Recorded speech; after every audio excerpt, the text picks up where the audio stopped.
بہت ساری باتیں کہتا ہوں، آپ کو پتہ نہیں کیوں ایسی باتیں کہتا ہے۔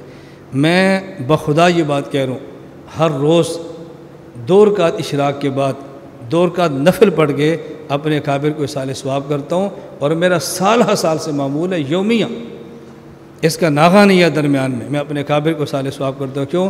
ان کی محنت ہے آج ہم یہاں بیٹھے، یہ ہمارے اکابر کی محنت ہے ہم یہاں بیٹھے، ان کی محنت ہے ہم جیسے نالائقوں کو بھی زبان ملی ہے، ان کی محنت ہے ہم جیسے نکمے بھی عقائد سمجھتے اور سمجھاتے ہیں، یہ ہمارے اکابر کی محنت کا صلہ ہے۔ اب موت کے بعد ان کو کچھ نہیں دے سکتے، اچھے لفظوں سے یاد کریں اور ان کے لیے اصال ثواب کریں۔ اس کا نتیجہ کیا نکلے گا آپ کو اس کا اندازہ نہیں، آپ عملاً جب اس بٹی سے گزرو گے پھر سمجھ آئے گی۔ آپ اپنے اکابر کے لیے اصال ثواب شروع کر کے دیکھیں، پھر جب آپ کسی علم کے اندر، کسی فن کے اندر، کسی میدان میں آپ قدم رکھیں گے نا، تو جو نصرت اور مدد ان کے ساتھ اللہ کی تھی، وہ مدد اور نصرت تمہارے ساتھ ساتھ چلے گی۔ جو مقبولیت خدا نے ان کو دی تھی، ان جیسی تو نہیں، لیکن ان کی طرح مقبولی خدا آپ کو بھی عطا فرمائے گا۔ جس قلبی اطمینان سے وہ زندہ تھے، اس قلبی سکون سے آپ زندہ رہو گے۔ آپ ذرا کر کے دیکھ لیں، یہ ایسی چیز ہے۔ میں ایک واقعہ سنا کر بات ختم کرتا ہوں۔ یہ میرا اپنا قصہ ہے۔ جب میں نے فتنوں کے رد میں کام شروع کیا، یہ غالباً 2004 یا 5 کی بات ہے غالباً، جب رد شروع کیا تو گجرات میں ایک جگہ ہے پنجن کسانہ، وہاں ایک مدرسہ حنفیہ، قاری اختر صاحب رحمہ اللہ فوت ہو گئے، حضرت درخواسی رحمہ اللہ کے مرید تھے اور بہت متبع شریعت عالم تھے۔ مجھے انہوں نے فرمایا کہ ہماری خواہش ہے کہ 3 دن کا ہم علماء کا کورس رکھتے ہیں، 7 کھیریاں کینٹ میں بہت علماء ہیں، تو کینٹ کے باہر ہمارا مدرسہ ہے، آپ وقت دے دو اور تو وقت دے، ہم علماء کو بلا لیتے ہیں۔ 3 دن کا ہمارا کورس طے ہو گیا، روزانہ 8 سے لے کر 12 بجے تک 4 گھنٹے۔ میں نے نیا کام شروع کیا، مطالعہ میرا تھا نہیں، رد فتن کا ذوق تھا، اپنے اکابر کے فرمانے پر چل پڑا۔ مشورہ میں نے کیا، میں خام خواہ نہیں شروع ہوا، مشورہ کیا، چل پڑا۔ اب میرے لیے الجھن کیا تھی، مطالعہ میرا تھا نہیں، اور پڑھانا وہ 3 دن کا علماء کو دورہ کرانا تھا، جیسے تحقیق المسائل ہے، مطالعہ بھی نہیں، کبھی پڑھایا بھی نہیں۔ اب میں کیا کروں؟ ہاں بھی کر دی، پھنس بھی گیا۔ اب میرے لیے جو ذہنی الجھن تھی وہ یہ کہ میں ہمیشہ بیانات زبانی کرتا ہوں، ایسے اوپر دیکھ کر نہیں کرتا۔ تو میرے ذہن میں ایک نا، آپ اس کو عجب کہہ لیں، آپ اس کو اپنے بارے میں کہہ لیں کہ میں خود کے بارے میں غلط فہمی کا شکار تھا۔ مجھے نا شرم آتی تھی کہ یار میں اوپر دیکھ کر پڑھاؤں گا تو علماء کیا کہیں گے، یہ کیا کہیں گے، اس کو زبانی عقید مسئلے بھی نہیں آتے، یہ کیا کہیں گے۔ یہ میں اپنے دل میں اپنی ذلت سے محسوس کر رہا تھا کہ میں تو ہمیشہ زبانی بیان کرتا ہوں، اب زبانی میں 4 گھنٹے روزانہ پڑھا بھی نہیں سکتا، ان اختلافی مسائل پر دلائل مجھے زبانی یاد نہیں ہے، اوپر دیکھ کر پڑھاؤں گا تو یہ کیا کہیں گے، یہ میرے دل میں اپنی ذلت آ رہی تھی نا، کیا کہیں گے۔ میں اس کشمکش میں تھا۔ رات میں پہنچا تقریباً کوئی 9 بجے یا 10 بجے، مجھے یاد نہیں ہے۔ میں نے رات پھر مطالعہ شروع کر دیا، میرے ذہن پہ سوار تھا میں نے پڑھانا ہے، زبانی یاد نہیں ہو رہے، اتنے تھوڑے وقت میں اتنے اختلافی مسائل کیسے یاد کروں، اوپر دے کر پڑھاؤں گا تو علماء کیا کہیں گے۔ رات 1 بج گیا، فجر ہوئی تو میں نے پھر یہ سوچا کہ پھر شروع کر دوں۔ پھر میں نے سوچا یار سفر بھی کیا ہے، رات 1 بجے تک جاگا بھی ہوں، اور صبح پھر مطالعہ شروع کروں گا تو نیند پوری نہیں ہوتی، تو پڑھاؤں گا کیسے۔ تو بس میں نے بنام خدا کچھ پڑھا، ادوکاڑوی کو اصال ثواب کیا اور سو گیا۔ 8 بجے سبق، مجھے 7 بجے اٹھا دینا۔ میں 7 بجے جب سویا، یہ خدا گواہ ہے، پتہ نہیں آپ کو یقین آئے نہ آئے، میں نے خواب میں دیکھا ادوکاڑوی تشریف لائے، فائل کھول کے بیٹھ گئے اور مجھے سبق پڑھانا شروع کر دیا۔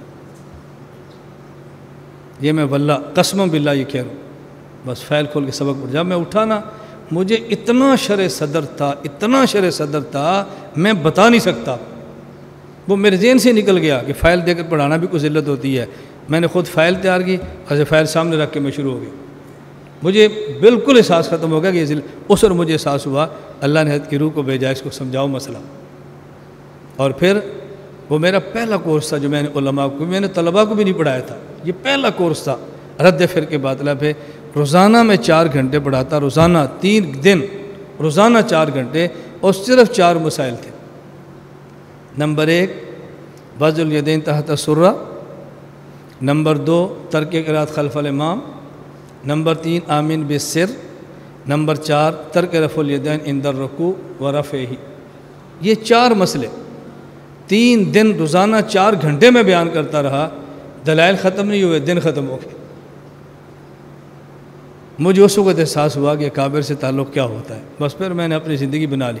پھر میں اتوکاڑوی کی قبر پہ جاتا ہوں، اہتمام سے جاتا ہوں، اتوکاڑوی کی قبر پہ جاتا ہوں، قبر سیٹ کرائی ہے، کتبہ لگایا ہے، حضرت کے بیٹوں سے تعلق رکھتا ہوں، حضرت کے تعلق بہت رکھتا ہوں۔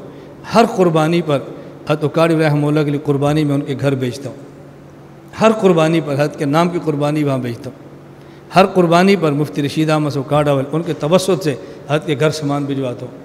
حضرت کی اہلیہ بوڑھی ہیں، میں ان کو اپنے گھر لے کر آیا، 3 دن وہاں رکھا، خدمت کر کے پھر واپس چھوڑ کر آیا کہ اس بندے کی نسبت سے مجھے یہ کام ملا ہے۔ میں حضرت کا باضابطہ شاگرد نہیں ہوں، باضابطہ پڑھا نہیں ہے، بس دادیاں پڑھتے تھے، حضرت نے وہاں سبق جیسے استاد آتے ہیں باہر سے پڑھاتے ہیں، میں نے بھی شرکت کی ہے۔ پھر حضرت کی قبر پہ میں جاتا ہوں، اصالِ ثواب تو میرا معمول ہے، پھر قبر پہ کھڑے ہو کے میں دعا کرتا ہوں، یا اللہ جو حضرت کو آپ نے علوم دیے تھے، سب دیکھ لو، بھی دروازہ کھل گیا۔ 2 نے دیکھا، میں نے کہا سارے دیکھ لو، میں اپنا بیان روک لیتا ہوں۔ دیکھ لیا؟ بولو، بتاؤ بھائی دیکھ لیا یا ابھی دیکھنا ہے تھوڑی دیر؟ میں یہ بات اس لیے کہتا ہوں کہ آپ کا مزاج بنے، جب اس سیٹ پر آپ بیٹھو نا، فرعون نہیں بننا، اپنی طالب علمی ذہن میں رکھنا کہ تم کیا کرتے تھے۔ میری بات سمجھ آ رہی؟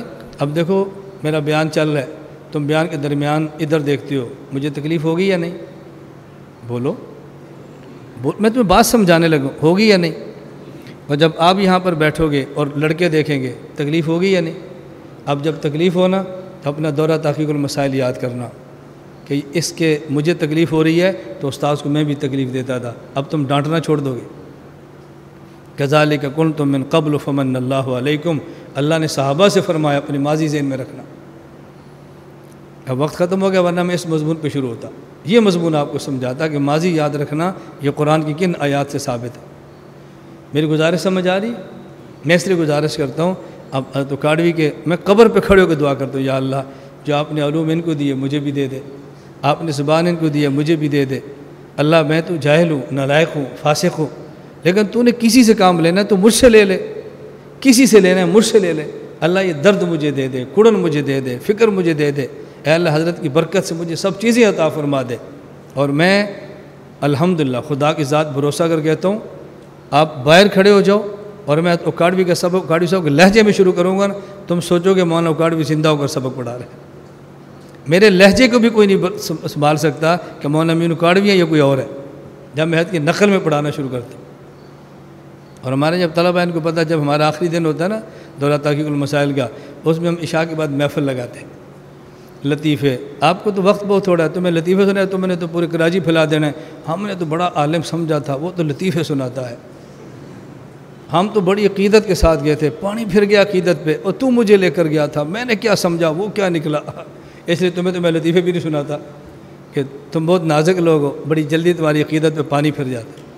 ہمارے یہاں دورہ ہوتا ہے تو آخری دن ہمارا صرف لطائف کا ہوتا ہے، اور میں پھر طلباء کو نقلیں سناتا ہوں، کبھی یہ خطیب، کبھی دوسرا خطیب، کبھی تیسرا، کبھی چوتھا۔ طالب علم میں دوران تکرار میں نقلیں سناتا تھا، اب طلباء کو اب سناتا ہوں۔ ہماری زندگی بہت بے تکلف ہے، میں اسے نہیں محسوس کرتا بھائی طلباء کو خوش رکھنا چاہیے، ٹینشن ختم ہو جاتی ہے۔ آخری دن پر ہماری لطائف کی ہوتی ہے، کہانیاں، قصے، شادی وادی، جو قصے ہیں وہ سب چلتے ہیں، اس میں طلباء پھر خوش رہتے ہیں۔ اللہ ہم سب کو توفیق عطا فرمائے۔ بس اس بات کا خلاصہ صرف یہ ہے، اکابر پر اعتراض نہیں کرنا، یاد رکھ لی بات، جو فوت ہو گئے وہ بھی، اور جو زندہ رہ گئے بولنا نہیں ہے، وہ ڈانٹ بھی دے خاموش ہو جاؤ، تمہارے خلاف کچھ کہہ دیں خاموش ہو جاؤ، ایک وقت آئے گا اللہ پاک صفائی کا انتظام فرمائے گا، جلدی نہیں کرنی۔